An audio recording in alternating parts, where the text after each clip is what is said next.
En primer lugar, preguntarle, ministra, ¿por qué fue necesario, por qué consideró Alberto Fernández necesario crear un Ministerio de las Mujeres? Bueno, primero, como decían recién ustedes, hay un reconocimiento a las violencias machistas, a que esto implica un problema que requiere que esté en la agenda pública, pero sobre todo que se puedan transversalizar políticas en todas las áreas para poder abordar una cuestión que es absolutamente compleja, es una problemática social, es una problemática cultural, es una problemática que arrastramos hace muchísimos años y está vinculado centralmente a las desigualdades que vivimos las mujeres y las diversidades en el mundo en todas las áreas de nuestras vidas. Para poder pensar en cómo reducir esas brechas de desigualdad en el ámbito laboral, tenemos datos, los podríamos decir, pero en el ámbito laboral, en el ámbito sindical, en el ámbito político, en el ámbito educativo y sobre todo para que las mujeres y las diversidades podamos ganar en autonomía económica, autonomía de las decisiones y autonomía de nuestros cuerpos. Y efectivamente eso se va a ver traducido en la reducción de las violencias por motivos de género. Se requiere que estas políticas estén jerarquizadas en un país, en un estado. En América Latina hay muchísimos países, creo que había por lo menos 12 que tenían Ministerio de las Mujeres, de géneros, digamos, de políticas de géneros, varían los nombres, y a lo largo del mundo también están creciendo los ministerios o la jerarquización de estas políticas, porque hay un reconocimiento de que no hay otra forma de trabajar un tema que es tan complejo y que tiene una base tan fuertemente cultural si no lo haces desde la agenda más importante o prioritaria de un gobierno. Ministra, en el escenario que estamos atravesando con esta pandemia y la cuarentena en la República Argentina, ya estamos por pisar los 100 días de cuarentena en todo nuestro territorio y lamentablemente se han dado muchos casos de violencia de género. ¿Cómo están actuando desde el Ministerio? Sí, lo cierto es que ustedes saben que la inmensa mayoría de las violencias, sobre todo las violencias físicas, por motivos de género, se dan en los ámbitos dentro de los hogares o de los ámbitos privados, y los agresores, por lo menos podríamos utilizar las cifras que se tienen, que son las cifras duras, que son las de los femicidios y travesticidios. Cerca del 75% de los agresores son parejas o exparejas de las víctimas. Entonces, ¿qué sucede cuando la gestión de la pandemia nos implica el aislamiento, nos implica retrotraer nuestra vida social, nuestra vida pública al ámbito de lo privado? En esas situaciones, obviamente, cuando hay situaciones de violencia, lo que se genera cuando la permanencia durante un largo periodo de tiempo nos obliga a convivir dentro de nuestras casas es que aumentan los riesgos de esas violencias. Esto es así.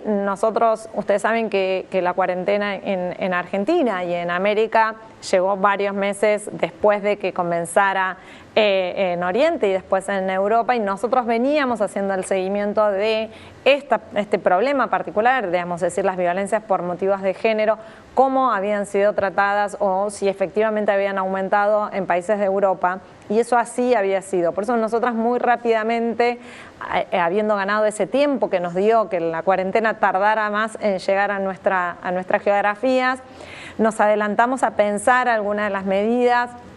Por ejemplo, era muy importante saber que todos esos dispositivos, esos lugares a donde una mujer que está en situación de violencia acude, va, pregunta, iban a estar restringidos. Posteriormente no, porque los fuimos declarando servicios esenciales, pero sobre todo al principio, donde la cuarentena, donde el aislamiento fue muy fuerte, entendimos que como Estado teníamos que generar canales de diálogo, canales de asistencia, canales de apoyo, pedirle a los poderes judiciales que busquen canales que no sean presenciales para hacer las denuncias o para que las medidas cautelares, que son por ejemplo las prohibiciones de contacto, que la prohibición de acercamiento, se pudieran sostener durante el periodo de la cuarentena. Cosa que eso fue, les diría, el primer mes del aislamiento fue la tarea más importante que tomó el Ministerio, y lo hicimos coordinadamente con todas las áreas de género de cada una de las provincias,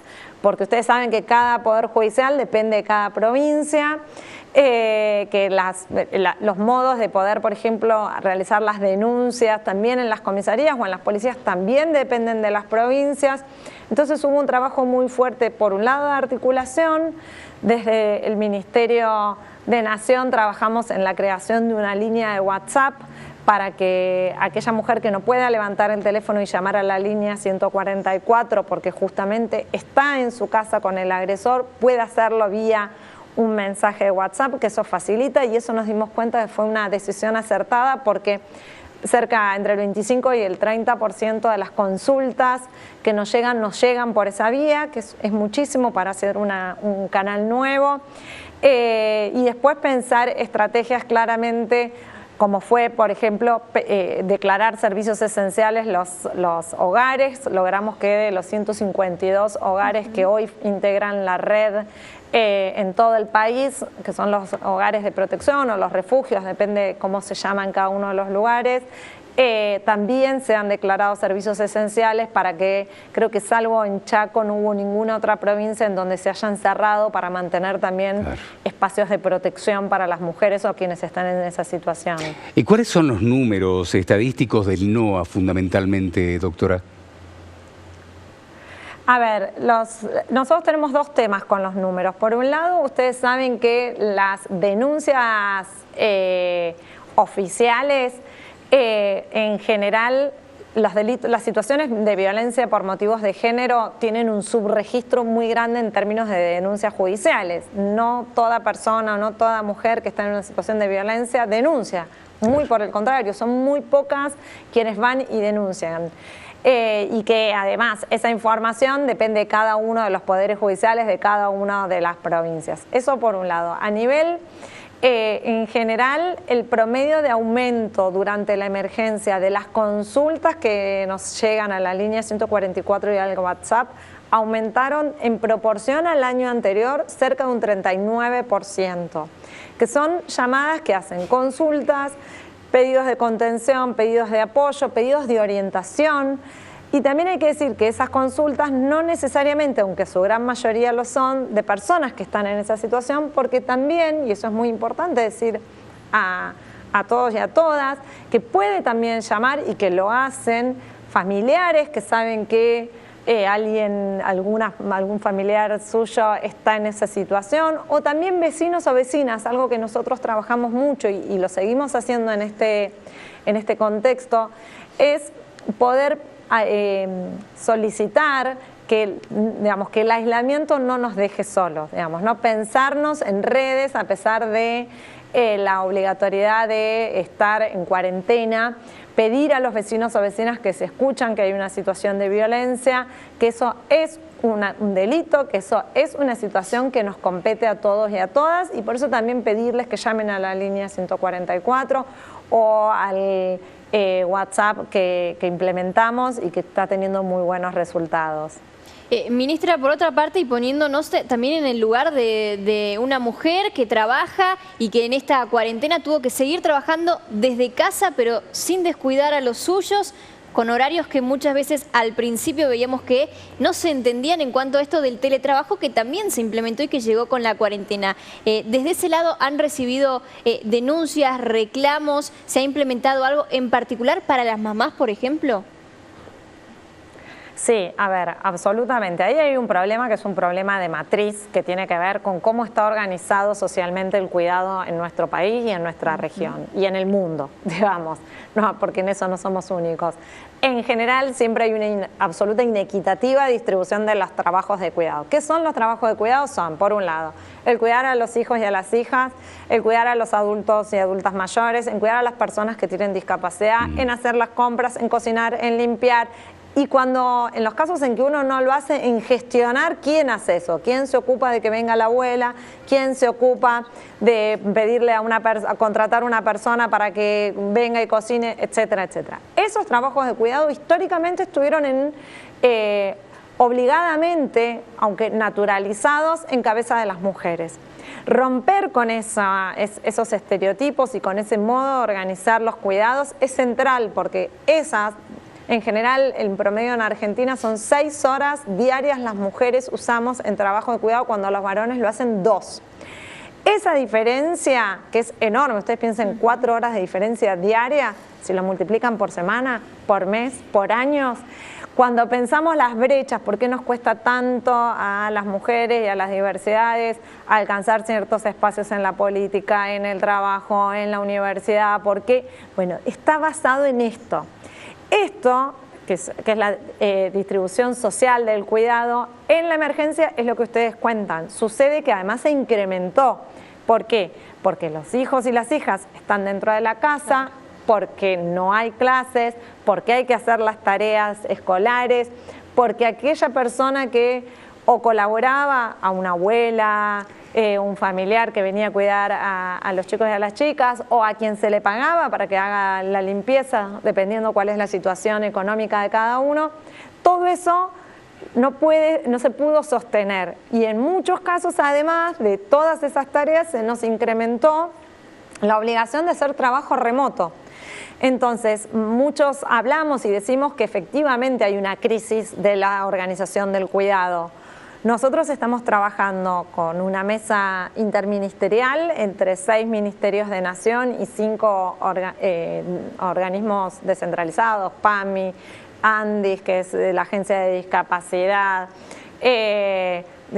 AFIP, ANSES, pensando estas políticas. Y efectivamente estamos trabajando en particular con el Ministerio de Trabajo en reforzar algunas de las licencias vinculadas hasta cuando en el marco de la cuarentena y mientras no estén las clases todavía en marcha, ver cuáles son las situaciones de quienes no pueden tomar trabajo ni siquiera de forma remoto, centralmente aquellas que tienen niños o niñas muy chiquitos, de menos de 6 años, y cómo pensar las lógicas de la desconexión o la flexibilización de los horarios para aquellos que tienen hijos o hijas que tienen más de 6 años en adelante. Y también trabajar muy fuertemente que eso no sea solamente para las madres, porque si no es una tarea de las madres ocuparse de los hijos y trabajar, sino que sean licencias o regímenes que puedan ser en términos también para padres o para madres, como un modo también de cambiar esta lógica de la responsabilidad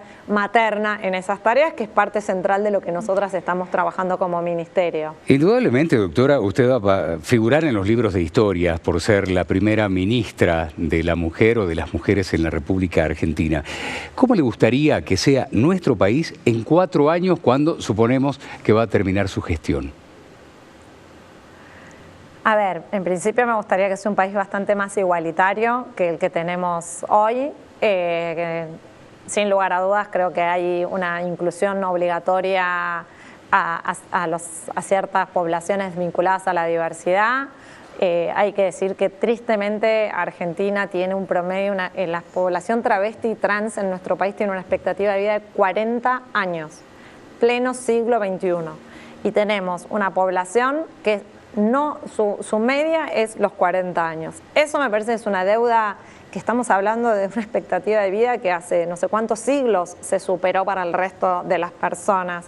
Entonces creo que ahí hay un trabajo enorme. Después creo que hay que dejar de acá a 4 años claramente en la mesa que las tareas de cuidado tienen que estar pensadas de otro modo, y no solo lo digo en términos de las mujeres, las diversidades y los varones, sino lo digo en términos de que las familias no tienen posibilidad del ámbito familiar de soportar esas tareas, y hay que pensar en una corresponsabilidad vinculado a, por un lado, el Estado, por otro lado, el sector privado, la comunidad y la familia, y después claramente un país donde tenga una tasa de femicidio muy por debajo de la que estamos teniendo y que es bastante sostenida a lo largo de los últimos por lo menos 15 años.